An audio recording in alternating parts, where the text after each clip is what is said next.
Good evening, folks. Well, first of all, sorry for not making a video for a couple of days now, but I wasn't feeling very well. Uh, Nothing to worry about. It happens to me when the weather begins to get a bit warmer. Okay, uh, let's go down to business. Okay, now I was watching a lot of news about the big, beautiful bill and also the reactions of some folks in the US about it and how they were questioning their Republican representatives, and I found it rather amusing because if you don't know what is in the Big Beautiful Bill, go see it. Okay, it's basically cutting Medicare, cutting Medicaid aid in medicine. Medicare, Obamacare, how they like the MAGAs like to call it. It's cutting funds for a lot of agencies like FEMA, for example. It's a lot of things. And the rhetoric behind it oh, we found that they were spending so much money. Where is this money going to? Okay. And how is this happening? Blah, blah, blah, blah, blah, blah, blah, blah, blah. Okay. Let's start from, let's start from the start, from the beginning. The USA has an enormous bureaucratic system. Okay. And when there is low corruption and people are honest, it works. But when people are dishonest, corrupted, and play with the system, it does not work. And this is true to any democracy in the world. The difference is the number of fail safes that you have installed. Some might argue, for example, that Portugal has too many fail safes. But then again, you did not live under an authoritarian regime from 1926 up to 1974. You then did not have an attempt of installing a Soviet-style system of government here. After that, you did not have nearly a civil war. You did not have about 40 years of being 40 years behind the rest of Western Europe. So much so that when the revolution and all the confusion afterwards ended, we were, I would not say an underdeveloped country because we never were an underdeveloped country or third world country, but we were not in a good place. Okay? When I was a kid, 50, in my business, my father still had to bribe public officers like, I don't know, the health inspection and all of that. He still had to bribe them when I was a kid, and I saw it. Even if he had everything according to the rules, and my dad had everything according to the rules because he was a serious person. Okay, he was honest. I'm glad that I inherit that trait from my father, being honest, not lying. Even if he had it, he would still have to pass a bill in a little bag with some treats for the inspector to not uh, try to find an issue with his paperwork. Okay, now why am I talking about all of this when I was talking about the big, beautiful, wonderful bill? Okay, I'm talking about this because, as you can see from the title of this video, I'm talking about corruption. And the first thing, the very first thing that came to my mind when I saw this bill, when I saw how they approved it, And even though I am uncertain if it will pass in the Senate, it will probably not pass in the Senate because there are a lot of Republican representatives that want to keep their job.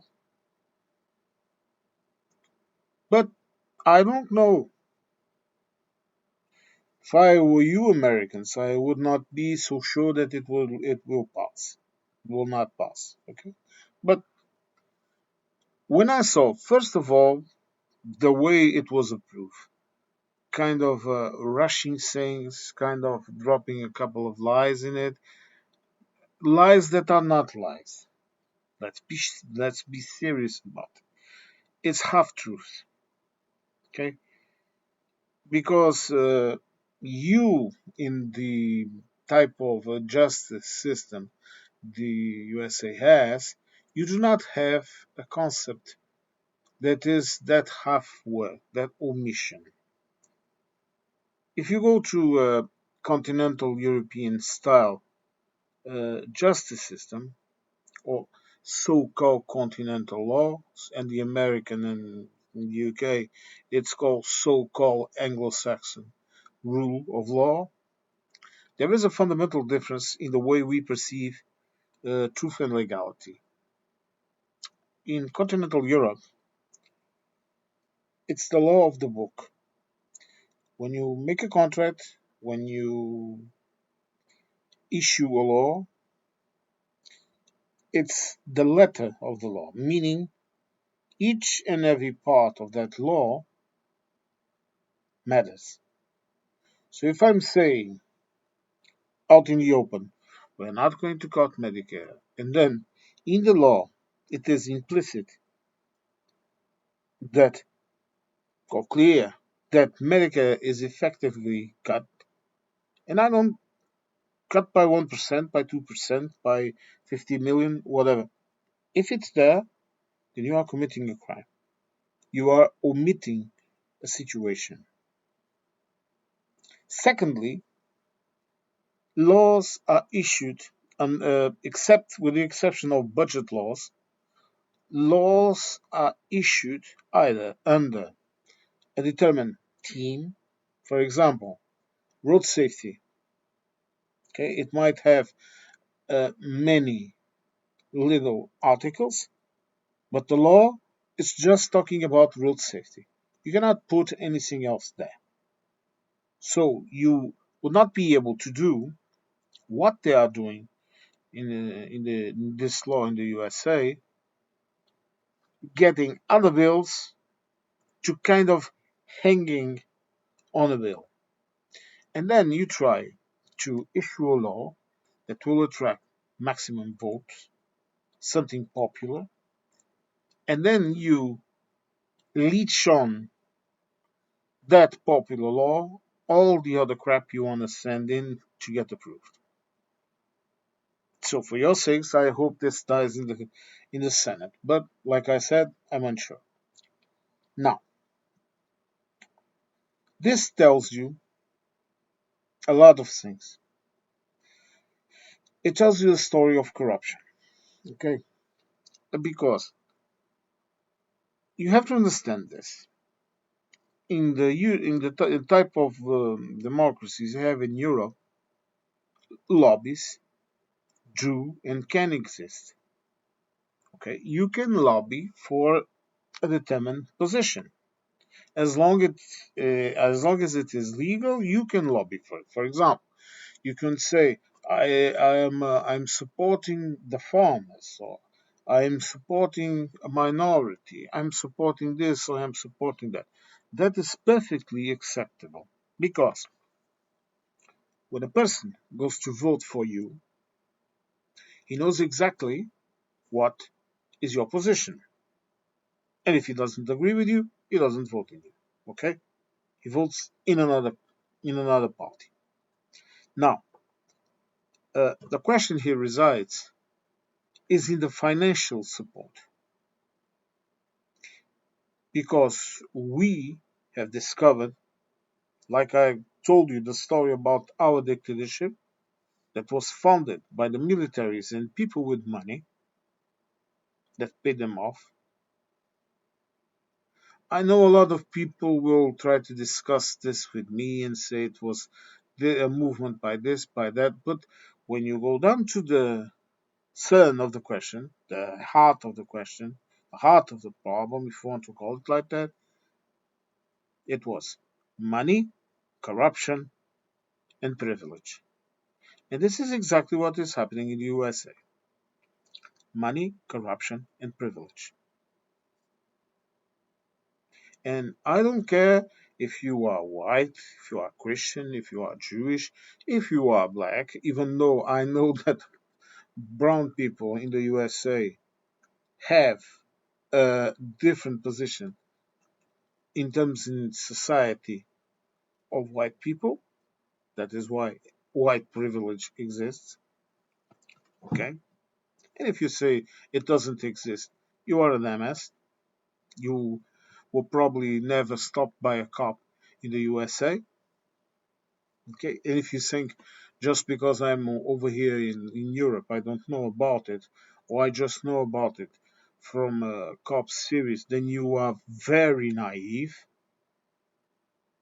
And that is all I will say about it because I don't want to swear to them tonight. But what I'm trying to tell you is this: this is all of this situation is a very bad sign for you that are living there. You are living in the USA. This is an extremely bad uh, sign for you, even more than all of these madness tariffs and the general disgusting behavior of your elected officials. They insulting other people. They trying to meddle in other people's business. They trying to have an actual soft power they have lost with their behavior. Even more than that, you should be worried about these little technicalities because this is how a dictatorship wins. Again, the example of our dictatorship. The Republic was extremely weakened by World War One, by economical strife, by a number of issues that were related with the presence of oligarchies that wanted to maintain their power and people that were complaining, people that were hungry, people that had to immigrate. I make this joke a lot, you know. People now, some people complain about Brazilian immigrants, and some of them descendants of Portuguese. Oh yeah, let's be honest, all of them descendant of Portuguese in one way or another. Okay, you have to be honest about things. Okay, it is oh I also have German blood and French blood and this and that. Okay, my friend, so do I, and I'm Portuguese. Shut up.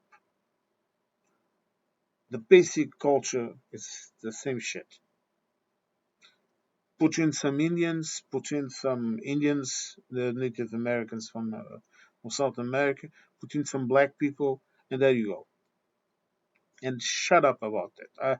I also have no patience to hear these people uh, trying to discuss genetics like they know anything about it. Okay? No, let's continue.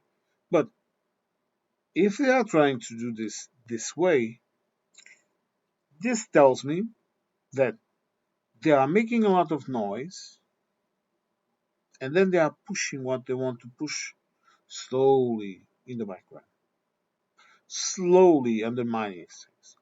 And this tells me there is a long term plan involved in all of this. This also tells me another thing. The people that you are seeing, they are the puppets.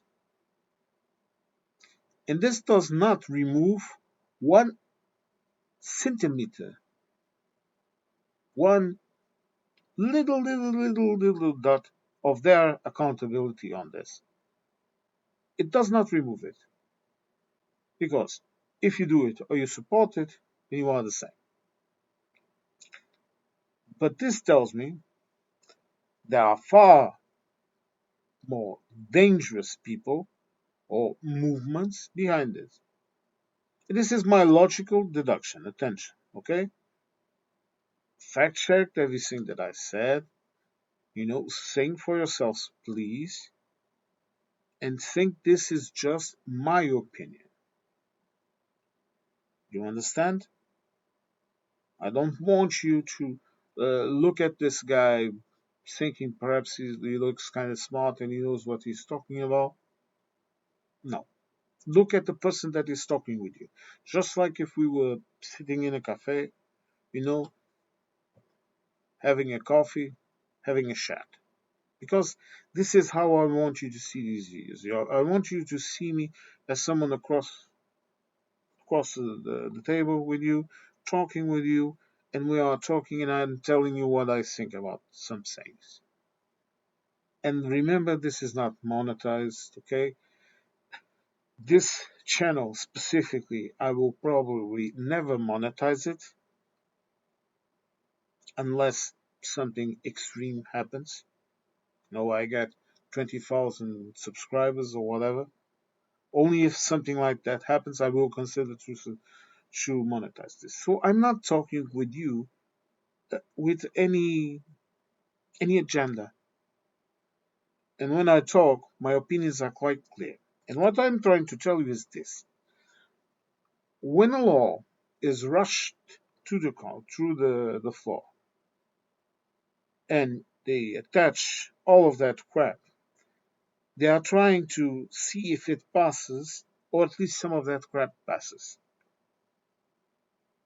Like I also said, it will probably fall in the Senate. But this is one attempt. There will be more. I have no doubts about it. It will come in different forms. Because as we can see, and this is why I gave you the explanation of the difference between the different systems of law. Okay? As I said, they will do it in a way in which they are telling you a part of truth in the sense of their intention, but not all of it. And when you look at that law, you should not look at the law itself. You should look at what is not there, what will be denied, okay, or nullified or damaged or whatever by the existence of that law. This is why, for example, in the UK, the interpretation of the law they pass now on transgender people is extremely important. Because instead of having a clear view on it, like for example in Europe, where you have people that are transgender, and then you have things like biologic sex and gender. So if a person, for example, is born a man, or is born, no, let's do the opposite to make it different. If a person is born a woman, and then through our NHS, it's normal, it's a procedure like any other one. A person wishes to transition to a man and transitions effectively to a man, then that person has the right to change their paperwork. And from then on, they will be a man.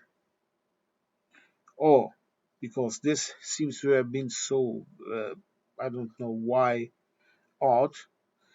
If a person was a man and then transitions to a woman, okay, completely, has a woman genitalia, whatever, that person, the same thing, legal status, that person is now uh, classified for the state as a female, not female 1.2.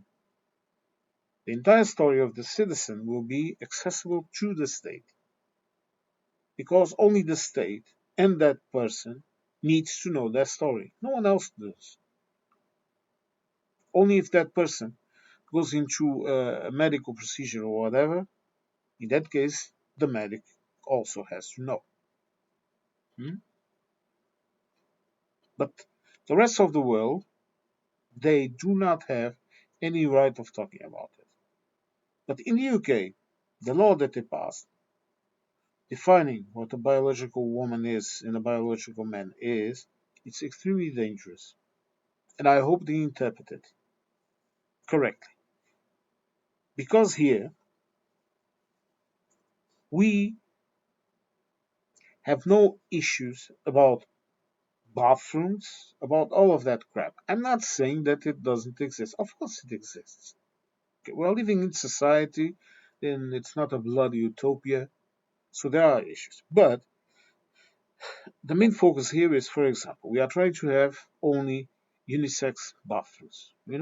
A closed door for everyone, or a closed stall. And in our in Europe, we really have stalls. We don't have that odd thing of shared defecation and urination that the Americans have.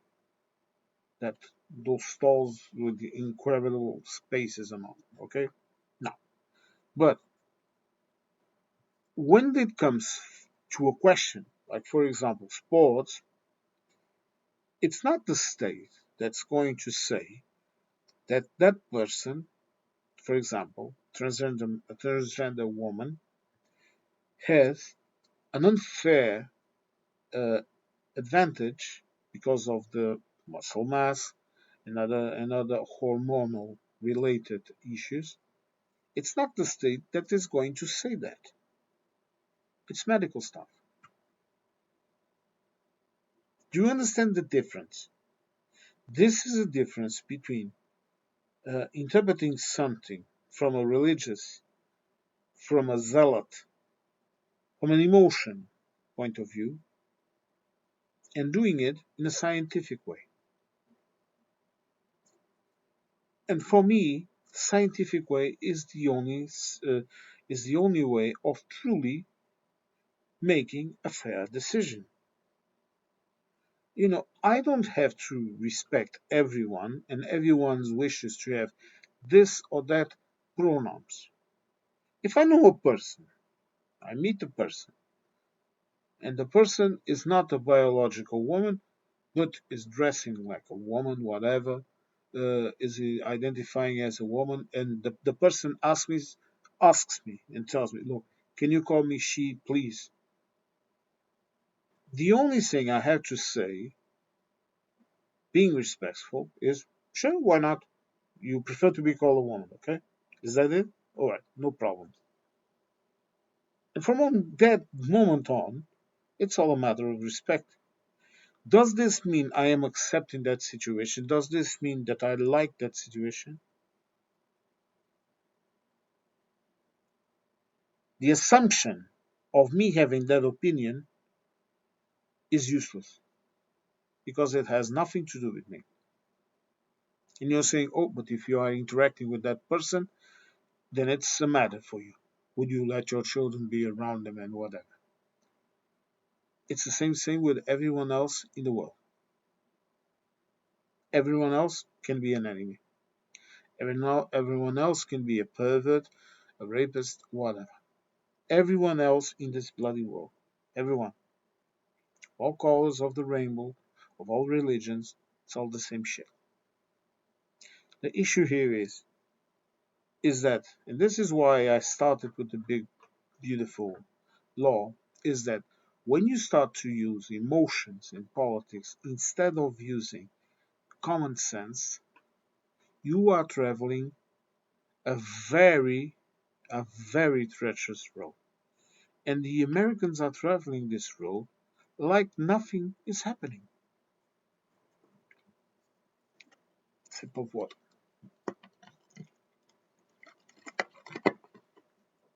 You know, you are looking at this, and now I see them yelling, and some are laughing, some are whatever, doing whatever, but they don't reach.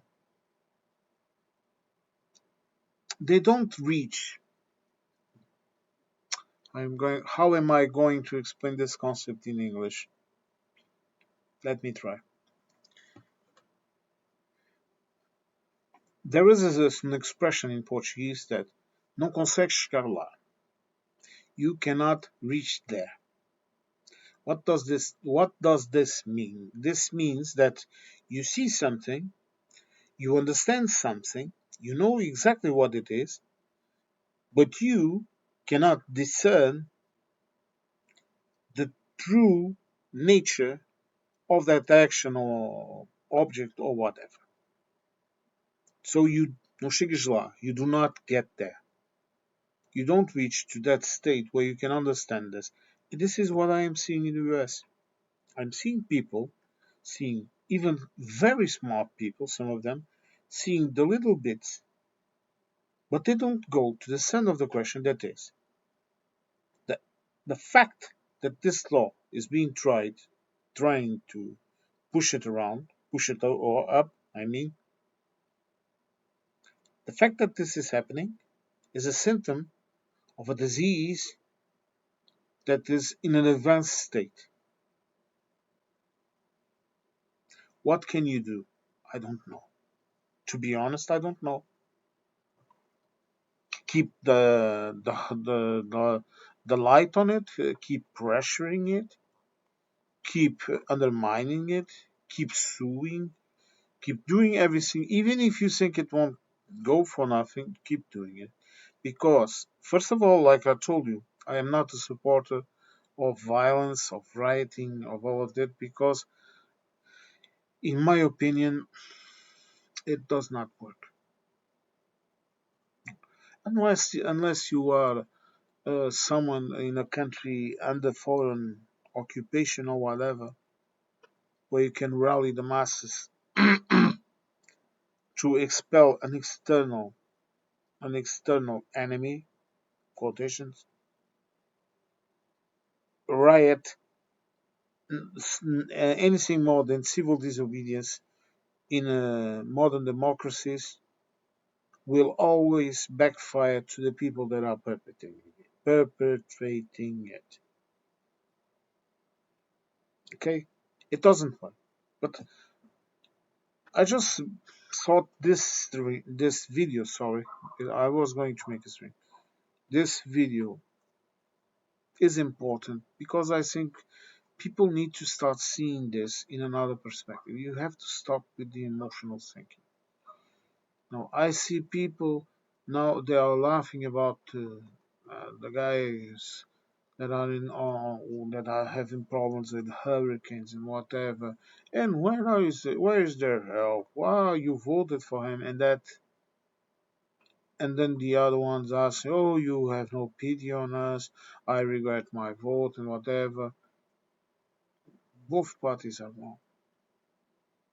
What you all should be focusing is calling out the services, suing the services, the president, the state, whatever, and saying, "Hey, where is the emergency relief fund?"